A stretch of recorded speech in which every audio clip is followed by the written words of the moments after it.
Hey everybody, welcome to the Matt Report podcast. This is the show where we talk to WordPress entrepreneurs about business, about starting, about launching something. If you haven't heard this show yet, where the heck have you been? It's the #1 WordPress business podcast in the world because there are only two, and I'm not even going to mention the other one, but I clearly win.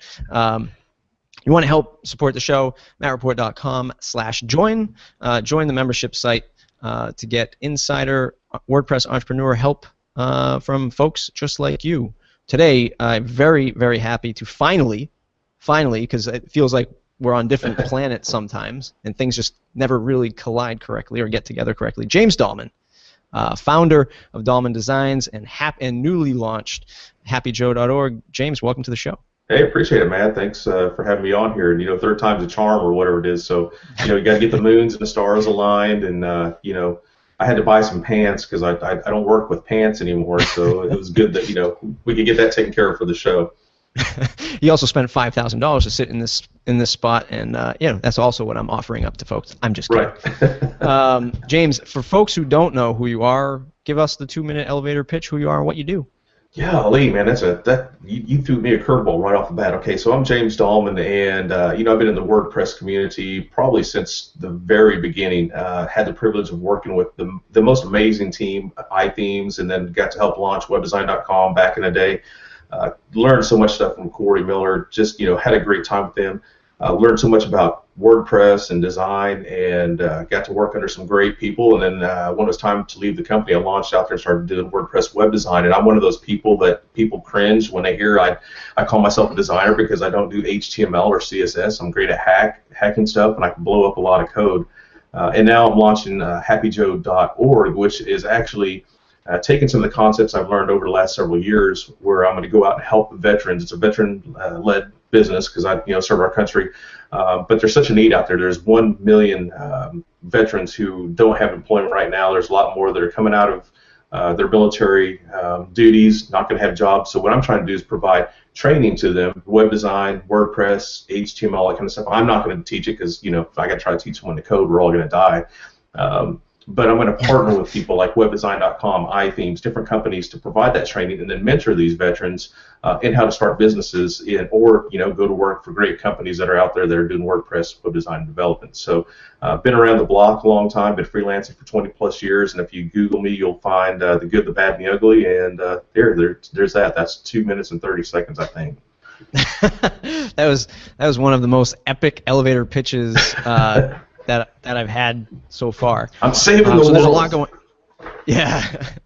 So there's a lot going on, and it looks like I have a bit of a delay, so I'm just going to let this catch up for a second on the video end, just for those watching the video.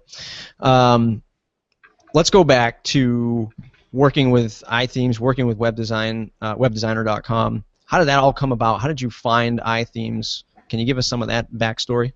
Yeah, actually it's webdesign.com, so I'm going to correct you there. Webdesign.com. Yeah, so I don't want people to get confused and type it in and find something else. I actually had a really great branding business back in about 2005. It was called Branding Shed, and I focused on church planners. Everyone's like, you'll never be able to make money doing work for churches, but I made a killing at it. It was beautiful business. It was awesome. But I met Cory online through a blog. That's when blogging really started to take off, and just got to talk with him and say, hey, this guy really knows his stuff. We hit it off. And probably about a year later, we just started talking, and he's like, hey, I think, you have some talents to bring to this team. I said, yeah, I never thought about shutting down my business, but, this sounds really cool. So, history was made, I guess. Shut down my business, went to work with iThemes. A year and a half later, we got webdesign.com. Everyone asked how we got that domain name. We used to joke, GoDaddy, we just typed it in, got it for $10, and they're like, what? But there's a whole story behind that. So I got to work with them and got to do some of the very first WordPress themes out there. That was back in the day when I think iThemes, Woo, and I want to say it was Revolution Themes back then, Studio Press, whatever, Brian Garner. There's only 3 or 4 theme companies when we started. So it was really cool. It was an exciting time, and now there's so many theme companies out there and plugins with companies, which is great. We need more stuff in the marketplace. But it was a good training. I learned a lot, stuff that you're going through right now, about just launching stuff, see how it works. I'm a perfectionist because I'm a designer, and Cory just used to kick me in the balls and just say, "Hey, can I say that on here? Do we need Yeah, that's fine. All right, good." But he's like, you need to launch stuff. You need to get it out there. You need to test it. If you wait till the perfect opportunity or for it to be perfect, you'll never get it out there. And so that's probably one of the most valuable lessons I learned, through that time. Besides a lot of other cool stuff. And it was just great. It was a great time. We did some great stuff together, but sometimes we all have to choose our own paths and we go a different way. And those guys are just rocking it now. So not sure if that answers your question or what, but it was a good time. Sure does. So there's a lot I want to talk about. That if it's funny that you say that. There's some folks say there's no money to be made in the church sites or churches because they think like, oh, there's no money, they have no money there. I guess maybe they're thinking about small little churches that might not have any money versus the bigger, all the way to mega churches that do exist. But oddly enough, the Startup Challenge episode 2 that I just aired, the winner was churchsites.co, Wow. which is little niche WordPress for sites for churches. And he's out of Australia, and he's doing an amazing job with that product. You say something though about launching, and sort of as a designer, you're always looking at the pixels and you're like, God, this pixel is just not as perfect yet. I want to make this better, and then you don't launch and you delay, and you're always kind of like, painter's house is never painted. A web designer's site is never designed or launched. Can you talk to us about how you kind of fight that battle? Yeah, within the last 2 or 3 years, and that was the craziest battle to go through because I'm like, I want everything perfect. I know no one can see that micromillimeter of whatever, but I can. So Cory really helped that. My wife was instrumental. She's like, you need to get stuff out there. You hold on to it too long. And, the biggest thing for me was realizing that I've got a million ideas, and all of them could have been multi-million-dollar ideas. But the problem is I wanted to hold on to them and keep them all to myself, and I didn't want to share them. It's like when I get to that point where I feel like I can launch it, I will. 3 years later, someone goes out there and launches the same identical idea, and all of a sudden they're doing map report and making all this money, and they're the Chris Lemmas flying across the the continent in the jets and stuff like that. But no, it's just a lot of times we want to get out there and launch a business idea, and we're waiting for the perfect conditions, but the perfect conditions never happen. So for me, as I was teaching stuff over at webdesign.com, and through some of the stuff since I've left, then is just teaching designers and developers that you need to reach that point where you hit good enough. And most when you're talking about doing work for clients don't understand pixels. You can sit there and talk to them about all this geekery stuff all day long. And they're like, what does that mean?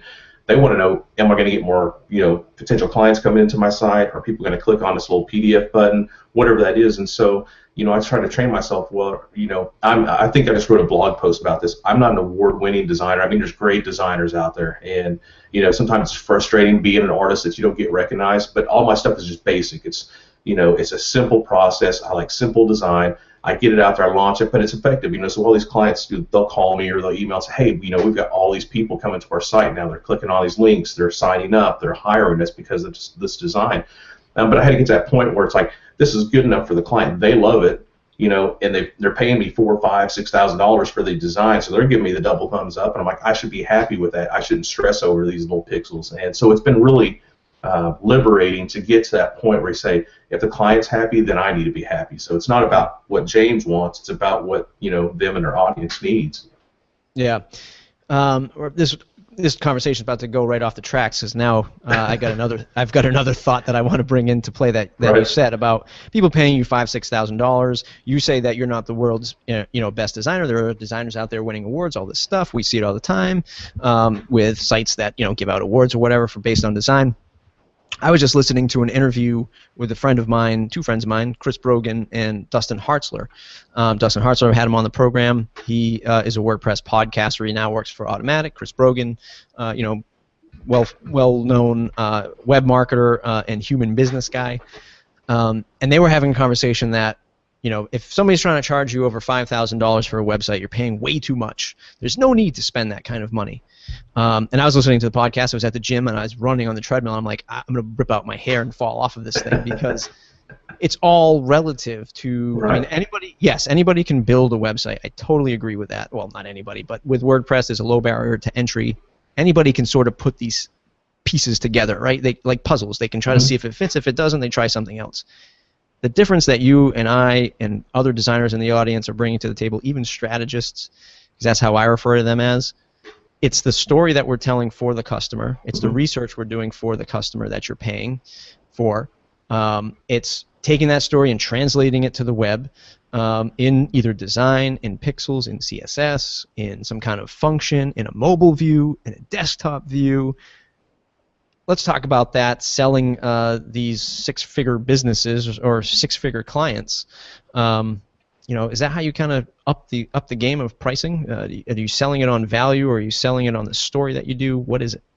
Yeah, man, that's all good stuff. People saying that you shouldn't be getting $5,000 for design, they can suck it. I mean, you're getting paid good money to do your stuff, so why should you say that someone shouldn't get money for their services? I think there's more to it. In our industry, and I'm seeing this more and more. Hey, we got front page. I'm a webmaster. So it's the same thing with WordPress. We got WordPress. We can, work with the themes. Yeah, you shouldn't pay more than $5,000 for maybe a customized theme with some logo stuff. But the thing about the design process is where I start differing and kind of breaking out of the crowd for what I do is I spend a lot of time with the client. All those things you talk about, I want to hear what their story is, their background, the target audience they're trying to reach. What is it that their objectives are for the design? Because anyone can just throw together something pretty in Photoshop and hope that it sticks. And there are kids out there that I say kids because I'm 43, and I see a lot of people who are 20, 21, even younger than that, just killing it in Photoshop. And I'm like, I could never touch that.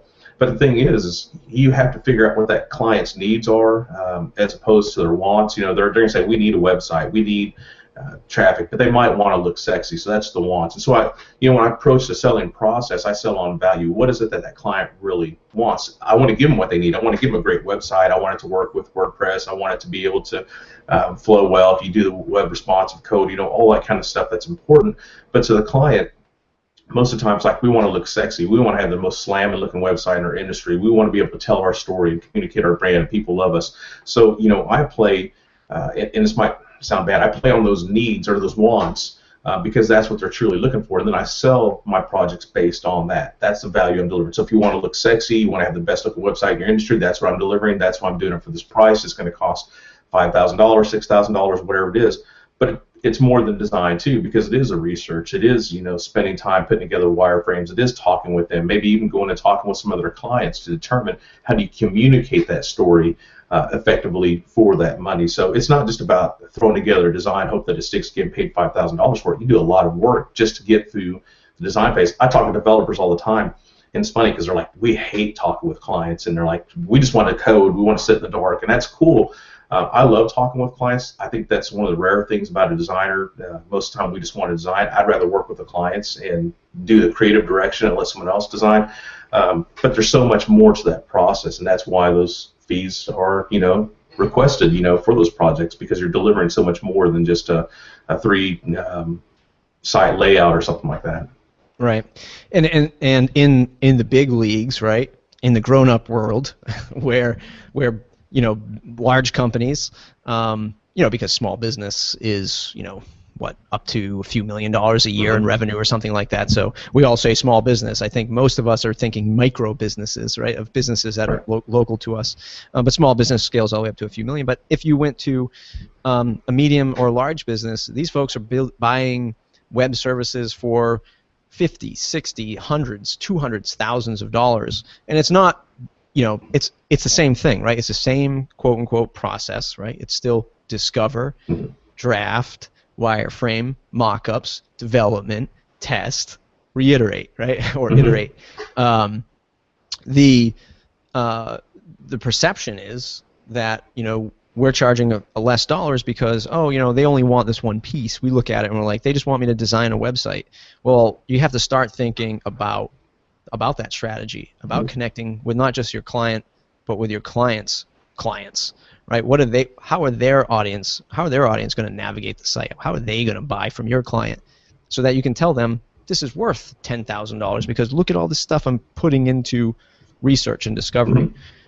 And when you approach this client, and sorry to interrupt, it's like, it's kind of like, we could give you $5,000 project, it might not do any good, but if you approach, say, if you spend $10,000, we're going to deliver all these results, people see investment. And I was looking at that painting behind your head, and I guess, some people might say, well, that painting's only worth, $50 to me, but to others it might be worth $50,000.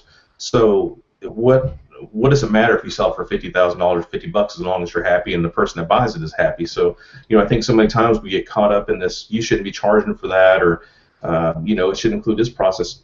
I think to each his own. You got to find what works best for you and what your clients appreciate. And at the end of the day, what matters is a client happy with the end result, and can we live with it, and we're happy, where we feel like we did a job with integrity, then it's a win-win situation. So yeah. Go ahead.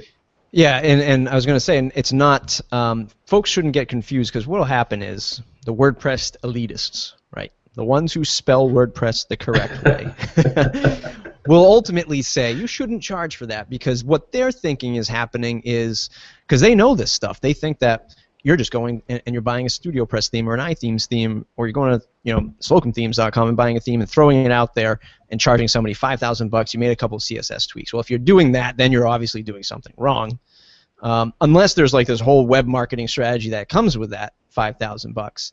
But we're not saying go ahead and just like buy a theme and tweak a couple lines of code and then charge $5,000, because you're going to get caught somewhere along the line. Somebody's going to say, they charge you that much for this? This is a theme that I found for $40. But what we're saying is, if you're doing it right, if you have this custom process, separate the creative with the discovery, with the research, with the usability, and that kind of thing, and line item this stuff, and you're going to be able to charge a little bit more. Yeah, there's a couple things I'm gonna take us on a whole rabbit trail here. So this is gonna maybe piss some people off. So I'm not gonna make any friends with this broadcast. I think sometimes when people say you shouldn't be charging for that, okay, some of these WordPress elitists, no offense, they live in a basement with mom and dad, and they don't have payments to make, and it's easy to sing this kumbaya, we're all gonna be hippies and share our granola bar stuff. But the reality is, when you get to our age, and people that learn it, obviously there's some people learning it way earlier than I did, you got to make a living, okay? So you got payments, you got expenses, you're in business to make money. You're not in there to be, this hippie I want to give away for free. I appreciate the open source community. I love what WordPress has done for us and how people have given and contributed. But at the end of the day, I've been a part of these conversations at WordCamps and different groups all the time, and it's like, we shouldn't make money from this. This is wrong. You know what? I'm a capitalist. I want to make money. I want to provide for my family. I want to put shoes on my kids' feet. I want to be able to pay for insurance, because, as a veteran, you can't get anything anyway, so you have to pay for it yourself. So there's all those things that you got to take in mind. There was another point I was going to go off there, but that just kind of blew for me. So I think you have to be careful about what you say you shouldn't charge for. Oh, the other thing I was going to say, if you're customizing a theme and you're charging $5,000 for it, be honest with the client. Say, we're doing a customized WordPress theme. Most people don't care. They look at the end result. What are you delivering for me? So if you're taking a $40 product and you're spending 2 hours customizing it, again, if they're willing to spend $5,000 to get what they want and they're happy with it, what difference does it make? They're happy. Yeah, someone could have done it for $200, but I got $5,000. They made $200. I'm happier. They made $200 and they're happy. Good for them too. So sorry, didn't mean to go off on a diatribe. No, that's awesome. And yeah, this interview is going all over the place, and I love it, because there's so many good things that are going to come out of this. So let's get back to that $5,000 example.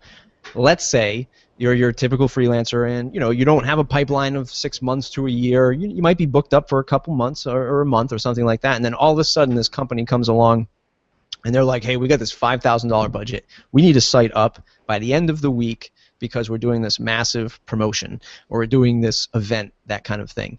Can you get this done for this price?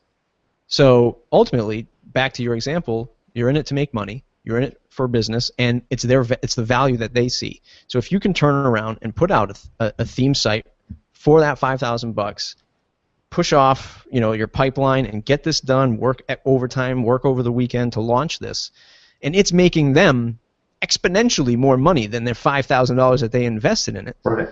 Then by all means, plus you're going to have to train them. You're going to have to show them how it works. Ultimately, somebody that might be there, but has to be involved with an event counter or a blog, and when the day that it launches, there's going to be all these questions. So you know what? If you calculate your time and you put a expedited percentage on top of that, like, here's my normal hourly rate if you schedule me, but if you need something done by the end of this week and it's going to make you $50,000 and you're going to invest $5,000, sure, here's my value, here's my price, let's get it done. Right, right. If you want to try to find somebody for $200, go find them. They're probably in the basement. Yeah, exactly. I'm going to be in the dark, playing with my hemp. Anyways, move to Colorado. There's so much there. Here's something that, oh God, is on the tip of my tongue. I just drew a blank, man. You're pulling out so much great stuff that I want to say. It's like, anyways, roll with it, man. The moment's gone now. So let's talk about the talk that you have recorded on your website about the six-figure business. I think your presentations were amazing.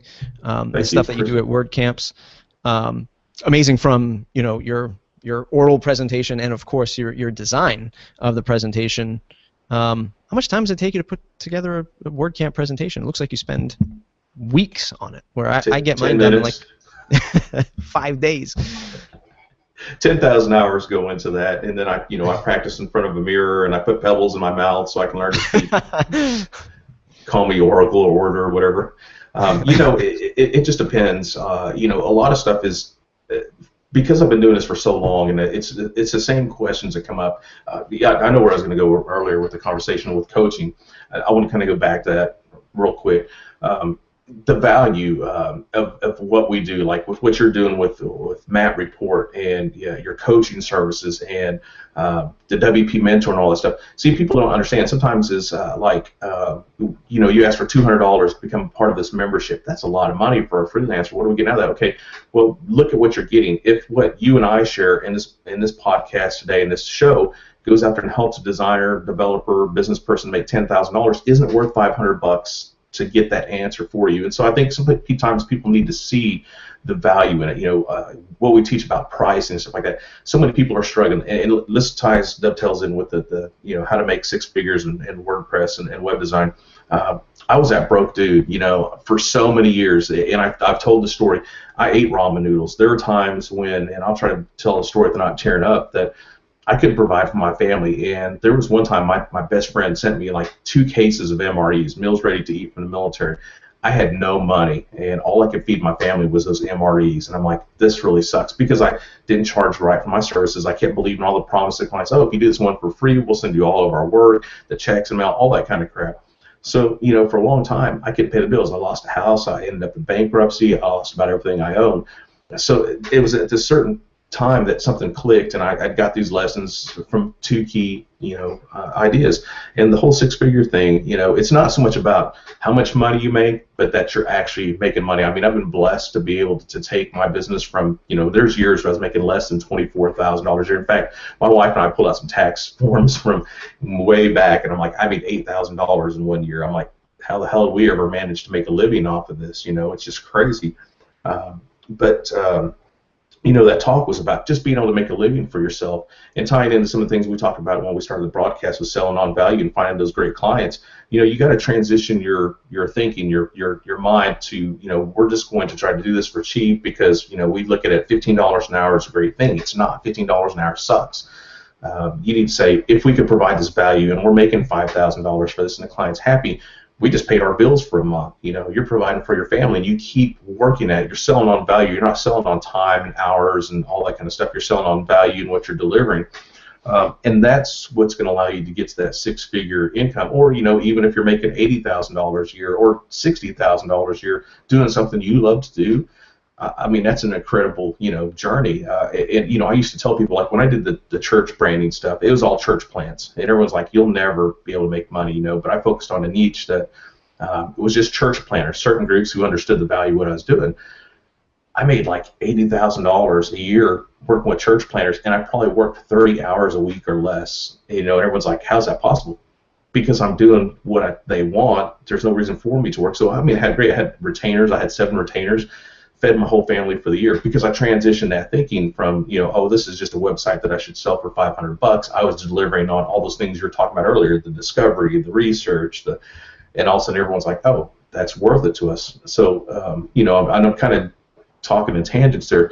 It's important to get some of these things down that we're talking about, because if you do want to make a living as a WordPress consultant, developer, designer, plugin person, whatever, you have to understand business, and that's to make money and not do it for free or cheap. Sorry. Yeah. No, that's perfect, because when I do my talks at WordCamps, these are the folks I see out in the audience, and they come up to me afterwards and like, how did you grow from, just you and your dad to an agency, and how are you finding these other clients? Like, how are you doing this stuff? It's because I'm always thinking about what that next tier is. Like, how am I going to get to this next step? And I'm looking at my competition, and I'm looking at, huge agencies, maybe like an iThemes or like a 10up or a web dev. I'm looking at them, seeing how they're doing it. I'm not trying to replicate that process, but I am pulling some chunks out of it. And then I'm, cultivating my own clients and moving in my own direction and kind of seeing what works and what doesn't. But the number one thing is, I see these folks in the audience, and I've talked to a few in this last WordCamp Boston that I was at, that were charging the $500, but they were complaining like, oh, the client wants me to help them launch and move it over to their GoDaddy account. No one ever said that. I didn't say I was supposed to do that. Then they need help. Like 6 months from now, they forget how to use custom post types, and they're sending me all these emails and they're asking me questions. It's because you're giving away way too much for free. And I know there's some other stuff going around about, hey, there are folks who love the $500 clients. I love the $500 client too, as long as they respect our time and our knowledge, and their expectation is, hey, for this $500, like you said about the $5,000 client, for $500, I'm only going to get this. It's going to solve my problem. It's worth $500, but I'm not going to be able to call Matt or James in the middle of the night and say, I'm working with custom post types. Can you help me with this again? It's not going to happen. Yeah. So to the freelancers that are out there who are trying to build a business, why are you trying to start a business if you don't want to make that money? If you don't want to elevate yourself? Yeah, continue to be one of those elitist hippies that live in the basement of your parents and let them pay for your stuff. And I joke about that, but that seriously, that's what drives me nuts about. And I'm going to go off on this because we talked about membership sites, and I want to kind of throw it back to what you're doing with your membership site and what I've tried to do with freelancing success. And I'm like, what, if you're not going to take the information and advice that people are trying to give you to help you make a living, then go work at 7-Eleven or go work for someone else, because there's no reason. If you want to freelance for fun and you want it to be a hobby, that's great. Do that by all means. I mean, that's how I started. I tell the story to lots of people, and I think got tired of hearing it because I told people this is how I got started. I customized Chuck Taylor tennis shoes and Vans and jeans with an airbrush and Sharpie pins. I did it for fun because I love to use my creative gifts. All of a sudden, it's like people are lined up to buy this stuff, and that's how I got in business. I was like, oh, I'm making cash money to do something I enjoy. If you want to just continue to do it for the joy, that's awesome. But if you're doing it to make a living, you got to make money. If you're not making money, you need to go get a job somewhere, because there's no reason to handle all the stress and all the crap that comes along with being a freelancer or an agency or a business if you're not going to make a profit. You can go clock in, clock out, get your benefits, do all that somewhere else, and then you have the weekends free to do what you want. And these freelancers that we've tried, I think we've shared our stories that we try to coach and help. Sometimes they don't get that. And just like any business, I think everyone thinks, you can drop a little magic bean, outside the window, and it's going to grow to a beanstalk, and, it's going to have money on it. It just doesn't work that way. It takes a lot of work and effort, and you have to make money in order to keep going. And if you don't, it's just going to die. So there's so much value, I think, in what we do, and so let's talk about your membership site. And I'm going to interview here. Perfect segue for my ad spot, of course. Little pause for the cause. If you want to help support the MattReport.com and turn this into a real business, MattReport.com/join. Join the WordPress entrepreneur community. Behind the scenes of the Matt Report, you'll get the private answered questions that James is going to answer today on this show about finding these $100,000 clients. All my past guests have answered the private question. And every month we're going to have Procasts, where a bunch of WordPress entrepreneurs will join to teach us a particular lesson, whether it be finding more clients, charging more money, that kind of thing. This is all exclusive to Matt Report Pro members. MattReport.com/join to join in on the fun. Now, back to our regularly scheduled program. Well, James will tell me you are crazy for starting a membership site. The membership sites, man. We got to give those things up. So we talked about this at the beginning before I think we started. I'm going to share my background real quick. I love the idea, like some people, in our WordPress community, let's create products. We'll make money while we sleep, but we'll make passive income, because we could spend 2 hours creating this, and all of a sudden we're just have riches delivered to our, inbox and mailbox. Checks going to roll, and it never works that way. some people are fortunate enough to build a membership site. I worked with Michael Hyatt on the Platform University site, designed their stuff for him. And when they launched, it just went bonkers. I mean, I can't share the numbers or how many people signed up, but it was incredible. I was like just floored. But Michael had taken years to build a really great community and audience. So as soon as he put it out there, he was able to capitalize and monetize on that membership site.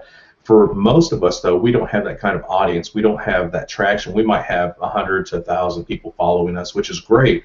But it's hard to turn that into a business because so many times in our group, Matt, with the freelancers, going back to they don't see the value in this right now, so they won't spend on it.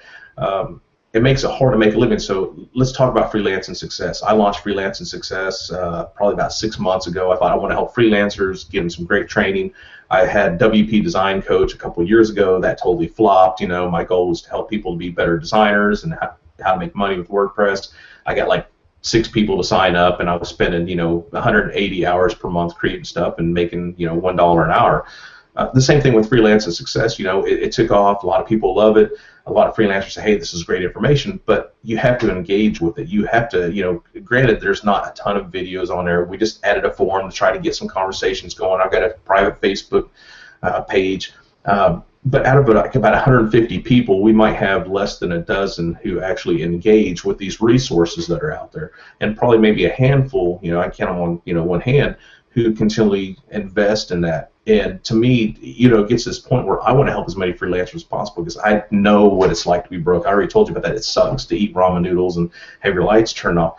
But the problem is, if this freelance community doesn't see the value in it, that they're not willing to spend money. Because here's the deal: if you offer for free, which we had a free membership, and then I added a $99 membership that's got some, we'll list you on our site and give you some kudos and props and stuff like that.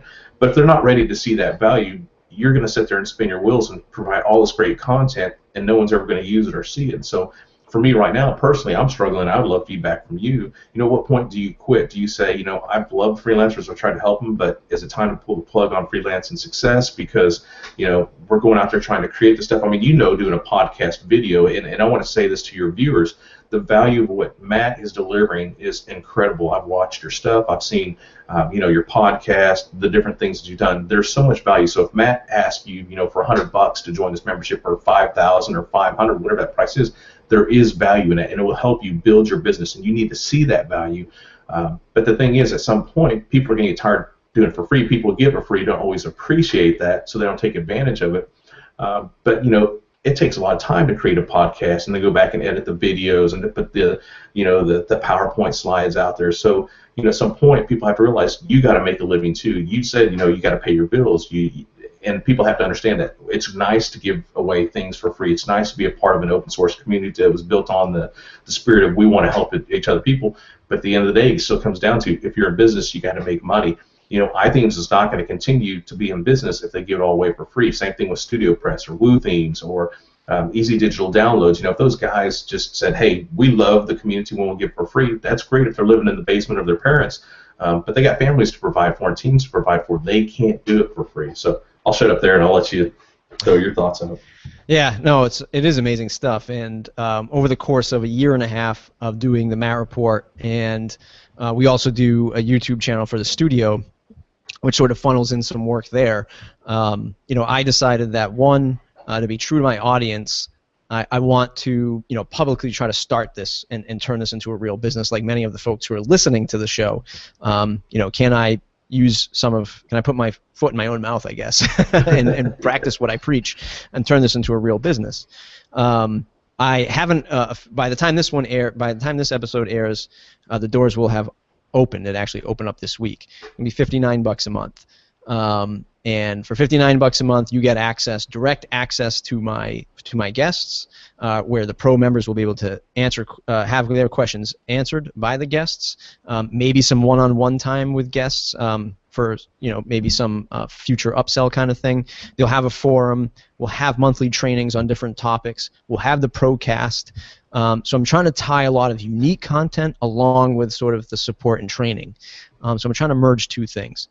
One thing that has really, one episode where I'm kind of pulling sort of trying to think of like a Netflix sort of model is the WordPress Entrepreneur Startup Challenge. The first episode, I asked for sponsors. Sponsorship was $200 each, and I promoted the hell out of you before the launch. In the episode, you got the advertisement spot on my site. I'd had some nice caricatures drawn of these folks who donated money. First episode, I raised $800. The second episode, I raised $5.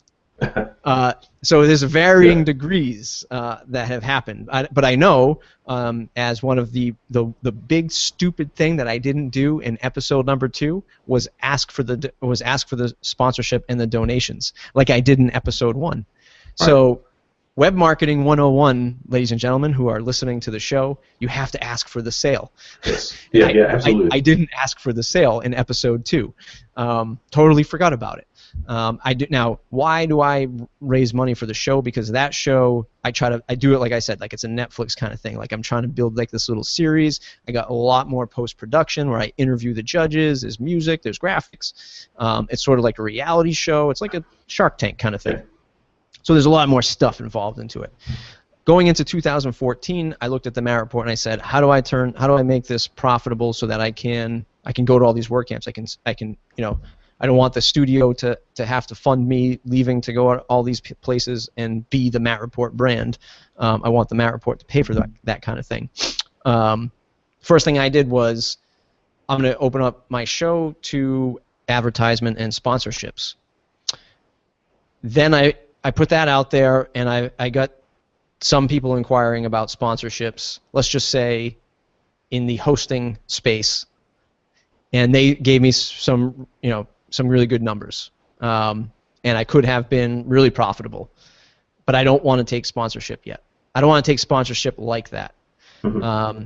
It'd be advertisement, it'd be ad spots, much like I did for myself, but I don't want to read a hosting company's ad spot just yet.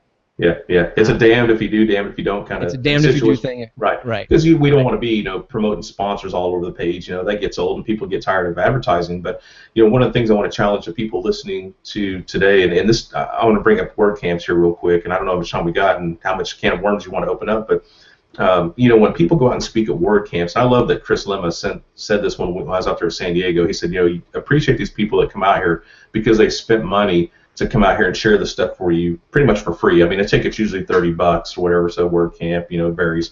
But people don't realize, it costs on average $1,500 to $2,000 for someone to fly out and to do, a presentation, and that doesn't include the prep time like we were talking about earlier. That doesn't include you're taking time away from your business and money out of your bank account because you can't do the work if you're a solopreneur. The work stops when you're not there. So, I want people to understand that when we're asking and we're launching these products or projects or whatever.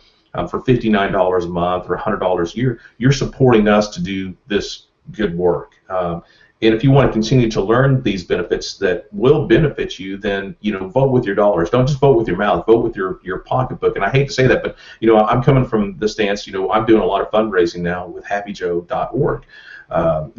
I realize now I have to be that person that goes out there and asks for money. I've had to campaign all over Twitter, join our crowd tilt campaign. I'm trying to raise $5,000 to get our startup costs going for something that's going to benefit veterans. It's not for James Dalman. It's not, I'm going to take this money and go stick it in my pocket and go travel to, some wonderful country where there's a nice white sands beach. This is actually to help veterans, to give them some hope. To get them off the streets, from being homeless, from committing suicide because they don't see any other options. And what's weird is, I'm very appreciative of the people who have donated so far. I've had people that I don't even know donate money, and there's been some incredible people in the WordPress community who have contributed to this cause. I'm thinking, man, we should be able to get to $5,000 by February 14th. We're about $1,700, but I realize I have to keep asking. I have to keep getting out there and tell people the importance of it, and that takes time too. So, if you see the importance of something, give to it. And I'm not necessarily saying, give to Happy Joe. I mean, if you want to go make a, tax-deductible donation today at happyjoe.org, here's my pitch. Please go and do that. But the stuff that we're doing, the resources that you're putting out there, I want people to understand it takes time. It takes time away from your business. And you're doing something that's helping them. So, I mean, $59 a month, that's a no-brainer. Anyways, that's my soapbox on that kind of. Awesome stuff. One last formal question of the interview. Is there one regret you have, if you could travel back in time, that you would kind of take back and switch it around again, that you could share with us? Not launching the Shark Tank idea for WordPress people, because I thought about that 3 weeks before you did, and I'm starting to wear tinfoil hats. People don't take my ideas. Regrets, yeah, God, that's. Do you want personal regrets or business regrets? Whatever you think, something that maybe just affects your life that you would have definitely changed. If you could go back in time, if you could hop in the DeLorean. Man. God, that's a great curveball. There's two things I'm going to share, and this is just personal and professional. I was addicted to a lot of things, so it's great that Colorado and Washington's approved the smoking of pot and selling of pot. But honestly, I smoked a lot of weed, did a lot of drugs, and a lot of alcohol back in the day, and that really prevented me from getting my business to where it needed to be. And that that affected more than just me; it affected my family. So I encourage people. I know there's a lot of drinking that goes on at WordCamps, and I know that's a part of the culture and stuff like that. But if you're starting out, make your business a priority. Don't make it secondary. So you gotta make wise choices. The second thing is professionally, you got to start charging for your services. Stop working for free. If you're starting out and you're trying to just build a portfolio, I could see some of that. You might go do some free work so you can showcase what you can do. But the moment you transition from I've got to make a living and I got to get paid for my services, it's just enlightening. You're in business. You got to pay your bills, and I can't stress that enough. Is everyone's always saying, well, we just want to do it for $500 because it gets our feet wet. Well, that's great. At least you're getting paid some money. But get out there and start believing in yourself. Have that confidence. Tell people what you can do for them, and charge that kind of money. I mean, granted, if you're new in WordPress, you're not going to get my rates because there's, unless you can do the same kind of work. I mean, go for it. I mean, if you can make 10 times of what I'm charging, I'm proud of you. That's awesome. But so you might not start off at the top, but you got to start more than the bottom. You can't just be a bottom feeder saying we want to go after all the 99 designs or what are those cheap Fiverr type projects. Those things drive me nuts. I know they serve a purpose, but if people just want to spend $5 on your work, you need to walk and you need to say no, and you need to find people who value what you're doing and charge appropriately for it. Otherwise, you're never going to get a successful business, whether it's a membership site, plugins, themes, design, consulting, selling widgets, whatever it is. I mean, you got to make money. Yeah, amazing advice, both personally and professionally. Thanks for that, James. Amazing interview. Lots and lots of value that folks are going to find from this.